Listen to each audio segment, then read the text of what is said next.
I have to admit, sometimes on a hot, lazy Texas Sunday, I'll grab my grandfather's cowboy hat and smell the brim just to see if I can remember. I wouldn't call it nostalgia, because that word implies knowledge of the past, and my grandpa passed before I could form any memories of him. No, it isn't nostalgia. I guess the only word that makes any sense is home. Home. A true sense where I came from. This old town, what did it used to be? For the paper mill and the glue factory, Walker Square. My great-grandfather farmed this land. My grandfather farmed this land. My father farmed this land. A patch of raw black dirt earth located just an hour and a half south of the Oklahoma border and 40 minutes northeast of Dallas. A population of around 1,000 characters, where if you didn't know what you were doing, at least someone else did.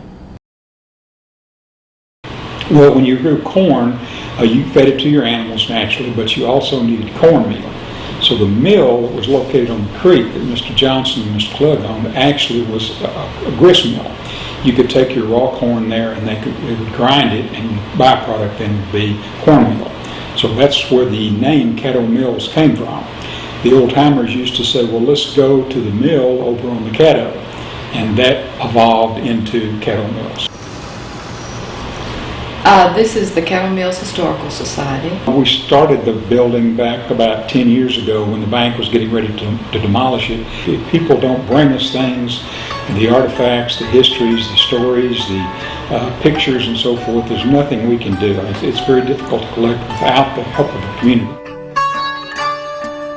For true historians, what happened when the Texas Republic, Sam Houston, finally ran the Indians and the Mexicans out of this area, he knew he had to settle this area in order to make Texas work. So he did what was called colonization. And Caddo is part of what's called the Mercer Colony. And it was 19 counties that started on Washington Street in Greenville and went all the way to Waco. And it was parceled up and handed out to these people that she was referring to bring in families to settle it. You have us, and you have the Castles, and you had the Farrs, and you had the Paynes, and that's some of the main. There's others. The Harpers were around here, and I'm sure more than I'm not thinking of now. But that was a big nucleus, and you had to watch because you didn't want to talk about anybody because nearly everybody was married to related somewhere or another. Okay, so you learned to be pretty savvy about that early on. As a matter of fact, my dad, one of his brothers worked for Payne's, our competitor, which was a joke because my dad and Guy Payne were best friends, and they served on the church board together, and they always got together and decided when they were going to close for Christmas.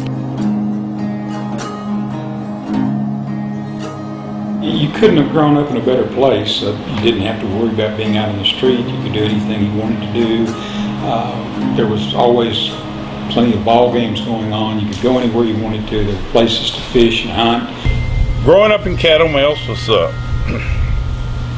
probably like most little towns around here. Everybody was real friendly, little country deal. Biggest thing going on was Little League baseball. It had a small town feeling to it, where everybody, you were safe. Everybody, knew everybody, and they kind of watched out for everybody. You didn't worry about your kids being out on the streets. It was, everybody was safe. You didn't worry about anything happening to your kids.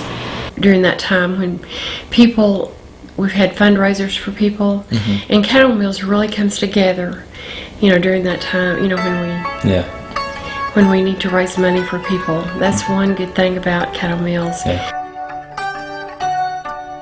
And my friend named Joe Cal Johnson, he put my name down that post in the corner. Yeah, this community, I think it's a good place to live among whites and color. Yeah. Raise the people. Jennings season. That was, it was kind of sad. The town would be covered in white snow. I mean, it was pretty bad. The town would be just totally white from you know, gin in the cotton. You had all these small merchants, and you know, everybody was waiting on the cotton harvest because that was where the money was coming in. And so everybody was looking forward, and whoever got the first bale in got these prizes and all this other stuff, because that's what everybody was looking for, that cotton. And then if cotton, it was a bad year and they didn't make cotton, and all the businesses suffered. Well, cotton was a predominant crop here, and you either you hoed cotton, you chop cotton, and you pick cotton. I remember someone coming into town at one time and just looking at the community and how small it was, and making a comment of how can a town this small have this many churches. Cattle Mills is a wonderful town. Yeah. We have always been a church town, have several churches, we've worked together and so forth. And it's just it's a great place for families to grow up.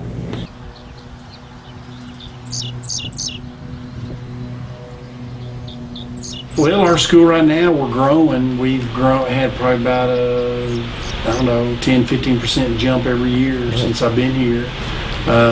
We're close to, right now, probably about 450, 460 kids. And we're a big 2A right now, realignments next year, so we may go 3A.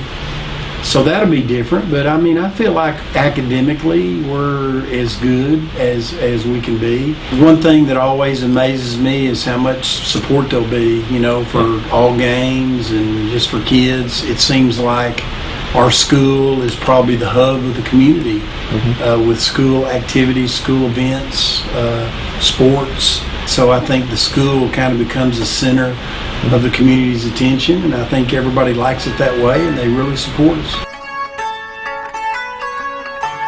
Of course, I'm sure that if you talk to Harold, he told you about the robbery. I don't know. There's several stories. The bank robbery is a big story. I looked across the street, and here come Bobby Chapman. He was the mayor at that time. He was running across the street, and I said, "What in the heck is he running for?" He run over and said, "Get your gun, they're robbing the bank." So I had my 30-06 there in the car, and I just reached in there and got it and walked over at the bank. When I'm at the edge of the building, looked across there, and sure enough, here this guy come out with a mask on. So I went and shot the the front wheel off. And when I did, boy, here they come out from the bank and shooting like everything. Well, about that time, we started down 36 out toward the interstate. And like I said, that thing was smoking like everything. He was shooting, you could hear the bullets coming past the car. So they turned down the service road and went back towards 1565 there at the interstate. And when they did, they pulled in where it used to be an old station there at one time. And they got out of their car and then took off running out across the field. And when we did, we pulled around to a fence road that went down through there. And Jerry Don, he shot at them and out in front of them. When he did, they all hit the ground. A little while after that, when the sheriff's department came out there and arrested them. Yeah, they were highway patrol. They were highway patrol? Yeah, they had robbed several banks down around Houston and Conroe down there. Caddo Mills. That's where I'm from. I've spent too long away from home. Did all the things I could have done. Gone on the days of industry. I know I'm not the only one. So long, I'm going home.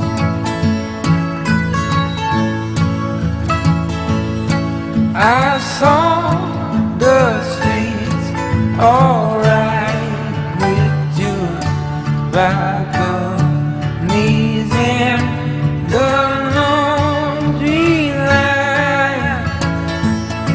They tried to make me wear